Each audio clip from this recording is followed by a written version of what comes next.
Greetings, I'm Charles. I'm 55 years old. I'm a double amputee. I've had both of amputations on legs. I've got a below the knee amputation on the right side, above the knee amputation on the left side. Today I'm going to talk to you about cramps. And I'm talking about cramps in the amputated portion of the limbs. Cramps, muscle spasms, jumpy stump-Charley horses, whatever you call it. That's what I'm talking about today. Mainly, there's a whole bunch of things that can cause it, and there's a whole pile of things to remedy these situations.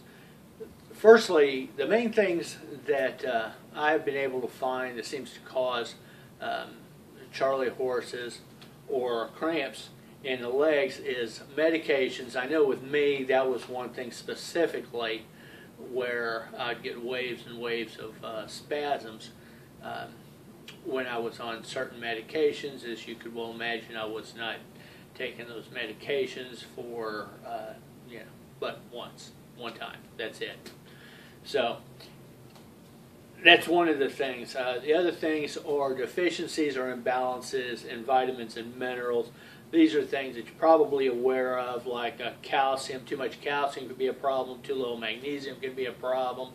Yeah, the whole calcium-magnesium balance kind of goes in together. Potassium, you hear about that with eating some bananas. Sodium, and electrolytes being in balance. Those are some of the things that definitely can cause some spasms. Also, being severely dehydrated can cause muscle cramps and overexertion or muscle fatigue. So especially if you're very new to being an amputee and you've just recently gotten a new prosthetic, and you're all fired up about using it, and it's something that is comfortable and doesn't hurt, the chances are you're going to be up on that dude and moving around and getting around and doing things that you hadn't been able to do for the last several months, to the point that you can get muscle, the exertion can be too much, and you end up with some muscle fatigue, and ultimately leads to some potential cramps. So there's a whole pile of things that people suggest for doing fixing a muscle cramp. And as I think about this, I have to mention, I have had a physician, an MD, medical doctor, look me straight in the face and tell me it was not possible for me to get a muscle cramp in my amputated muscle leg. Okay, doctors don't know everything. Some of these things you probably want to check out on your own, check out with another doctor. The internet is a resource of both good and bad information, but check it out. Check out things that doesn't seem to make sense to you in any case.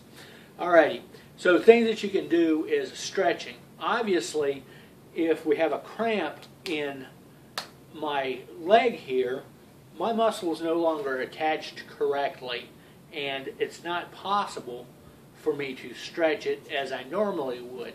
Before an amputation, I could stretch out my leg. If I got a calf, cramp in my calf, I could stretch out my leg and I could just bend over or try to grab my toes. And actually, at one point before I was fat and slow, I could grab my toes and pull my toes back, and I could stretch that muscle out. Now, even though I've got some new plastic toes, it doesn't matter if I pull those back. It's not going to stretch that muscle out. But just stretching in general, being fairly flexible, just stretching your back, stretching what portions of your legs, the muscle that you still have, just general body flexibility can help reduce some of that cramping. Along with yoga, acupuncture, a lot of people will drink mineral water, which I think is incredibly nasty because I've tried it, and I would rather have the cramps than drink the mineral water. Eating yellow mustard can stop a cramp. Pickle juice, putting bar soap. This is the only one that I've come across that doesn't seem to have some sort of logic behind it. But just putting a bar soap at the end of the bed I don't know if you got to use some particular brand. It's got to be pure. It's got to be chamomile. Who knows? I don't know. In any case, massage and wiggling your stump could help reduce those cramps. And when I mean wiggling, of course, that would be if I'm disassembled. I do not have my prosthetic legs on. I don't have a liner on, like I'm in bed at night, and I might get a cramp in my leg. I might sit up and just wiggle my stumpy, my flappy part of my stump around, and help try to get that thing to loosen up a little bit. And of course, as I said, massaging that as I'm doing the wiggling it around. A lot of people use Epsom salts to help reduce cramping, and people have found that taking showers before they go to bed will help reduce cramping at night, and using compression sleeves or compression stockings or shrinker devices such as I have on this leg here can help reduce cramps also.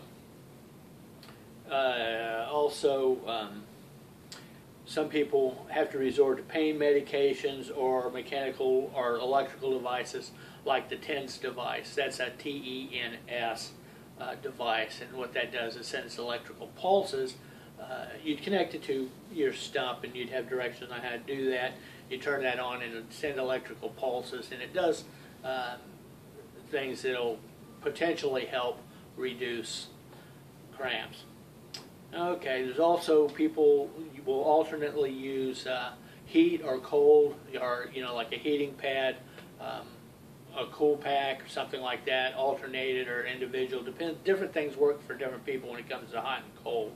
And using things like essential oils and homeopathic type remedies that will help reduce cramping. One of the big problems with most of these things that I've listed is, well, a lot of them may help reduce cramping, but what do I do when I'm in the cramp? About the only thing that I mentioned in this whole thing is wiggling my stump around and trying to massage it. All these other things, like, heck, drinking pickle juice might be the best thing that ever works for me, but when I'm in the midst of a cramp, chances are I'm not going to come downstairs out of bed at 2 o'clock in the morning, get downstairs and go to the fridge and drink some pickle juice. I will have a cramp. I will be debilitated. None of these things just don't help out. For the most part, these things just won't not help out when I'm in the midst of a cramp. So, like I said just now, basically wiggling the stump around, just trying to get it as loose as it can, massaging it will help tremendously and help reduce that cramp. If you have to resort to medications to stop a cramp, I'd certainly keep those things handy at night.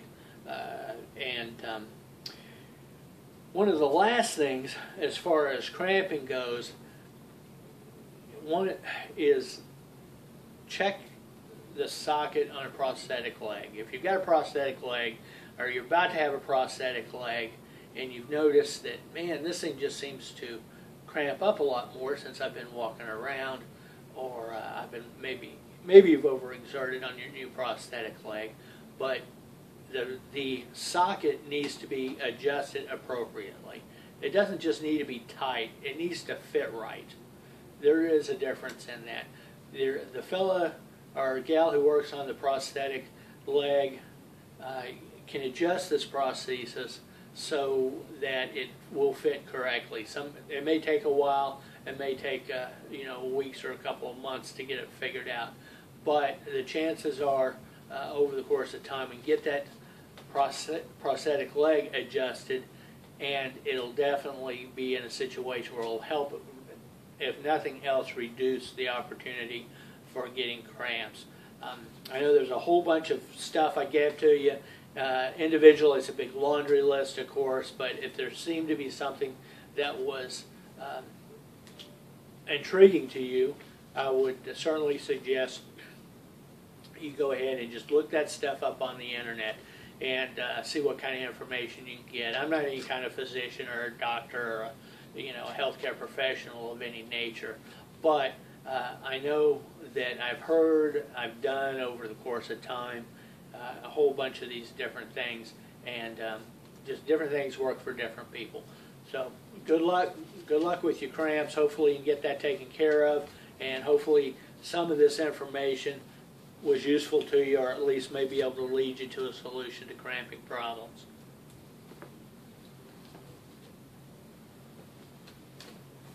And I do apologize for this unfortunate close-up.